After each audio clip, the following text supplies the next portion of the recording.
Good morning, guys. My name is Maribel, like they said.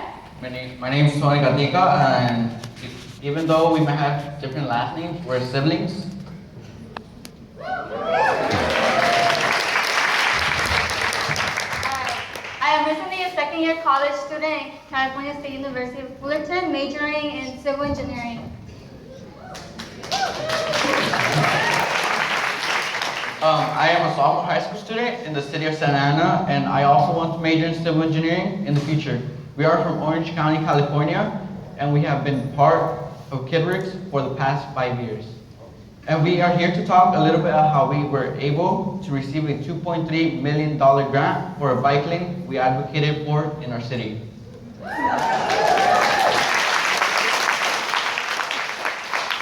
begin with, Santa Ana is predominantly Latino immigrant city. It is one of the toughest cities to grow up in because of the poor conditions that people live in. Children and youth are surrounded by gang violence or have no access to healthy foods. Santa Ana is also one of the most obese cities in the county of Orange and one of the youngest cities in the nation. Right here, for those who don't know where Santa Ana is, it's kind of south of California, right there with the little star is. And I just wanted to show a map we created where Santa Ana, the cities around, you can see that the red bike lanes are different cities, and our city has only like a couple bike lanes compared to other cities around Santa Ana. The organization, KidWorks is a nonprofit organization in our community whose mission is to restore at-risk neighborhoods one life at a time. The organization has many programs that help the people who are most in need. The Youth Empowerment Network is a youth program that consists of 4 different committees that focus on different issues in our community, such as urban agriculture, health and nutrition, restorative justice, and active transportation, which is the Bike at Santa Ana group. The Bike at Santa Ana campaign was started by a couple of youth about 3 years ago. During that time, our youth group was then called Complete Streets.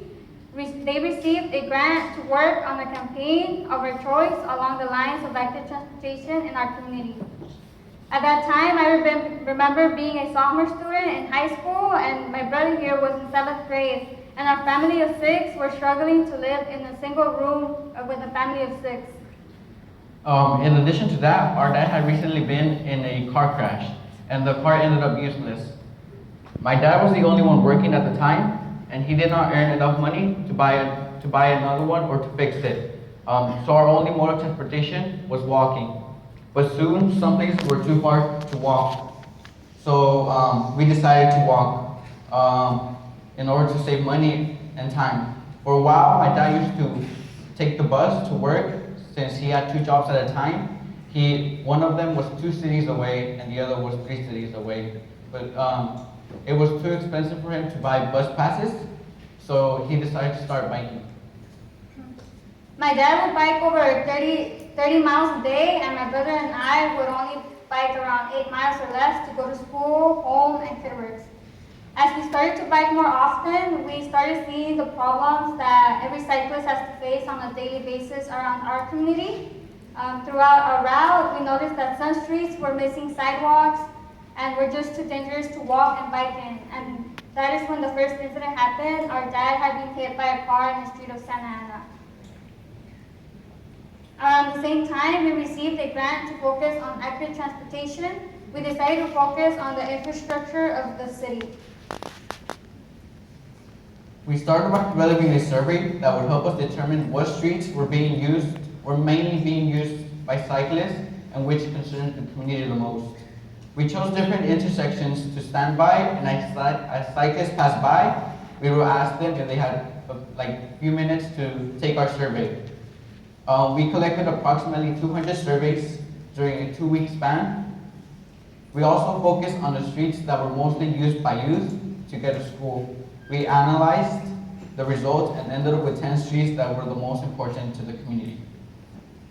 We needed a visual to show these results, and we took a 3-month class learning GIS during the summer. This map right here, we actually created it. I know one of the youth did. I don't think I was the one who did that one, but after having the GIS mapping skills, we were able to map all the potential bike lanes we want to receive with community feedback. We made several maps displaying the streets we identified as class 1, 2, or 3, as well as maps demonstrating a buffer zone of 1/4 of a mile radius of how much of the population would have access to a bike lane. Another map showed the amount of schools that would be connected by the bike lanes proposed, and lastly, another map showing how many parks would be connected to the bike lanes proposed. After having the visuals, we decided to get feedback from the city planner of Santa Ana, and we were advised to focus on 3 main bike lanes that we want to advocate funding for. After having the meeting with the city planner, we decided to advocate for 3 streets running east to west, mainly because we already had 3 existing bike lanes running north to south. Another reason why we chose those bike lanes was because it connected to existing bike lanes in our community. After prioritizing the 3 bike lanes, the next steps that had to be done was the 10 city council meetings and active transportation meetings in order to advocate for the bike lanes and making sure that the bike lanes were adopted towards the bike master plan. Through one of the meetings we attended, we had the privilege to meet the active transportation coordinator of Santa Ana. Furthermore, he opened up the opportunity for us to write a grant to fund a bike lane in our community. Maribel, myself, and the rest of the youth helped answer the questions in the grant application with the help of our community organizer Lynette and other partners. After 3 months of working on the grant and revising it, all that was needed to do was wait for the results. On October of 2015, we were notified that we received the grant for the bike lane we advocated for. We received a $2.3 million grant, state grant, meaning that we received the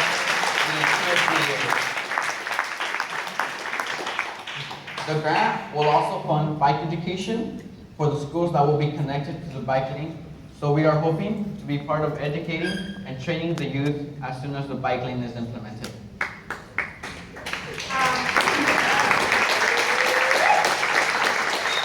This is a picture of where the street that the grant got funding for. Right there where we're standing, that's the sidewalk. You could tell that there's actually no sidewalk whatsoever. And you could also see that there's, like just before the light, there's a bus stop. So the bus stop gets into where people walk. That's my route to school. Well, it used to be when I used to go to high school, but I remember I used to walk there. And like I would always have to make sure that I looked back because like there was one time that I looked back and like the bus was like some feet away from me, behind me, and it like scared me. But yeah. So now that the bike campaign is accomplished, we are looking forward on moving to a different campaign. Personally, working with the community on bicycling was a great experience, and I really enjoyed doing bike advocacy work for Santa Ana.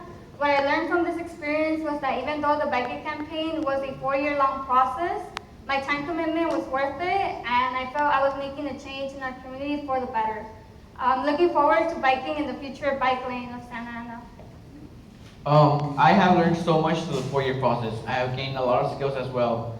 Skills that not only benefit me now, but will also benefit me in the future. Seeing myself now and looking back to 4 years ago, I see I have made a great impact not only for myself, but for the life of others.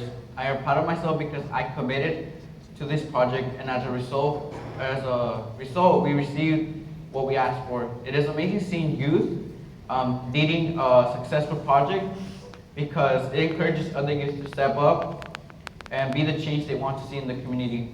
This bike lane will benefit people such as my dad in order for them to have a safe and beautiful place to bike in. And we are here today to show you that we went through a lot of challenges, but it is possible to make a great change in your community, and being here today is already taking a step forward. No matter how young you are, everyone has a voice, and I believe our voice is the strongest because we all up here, like said yesterday, we're the present, but don't forget that we are also the future. Thank you.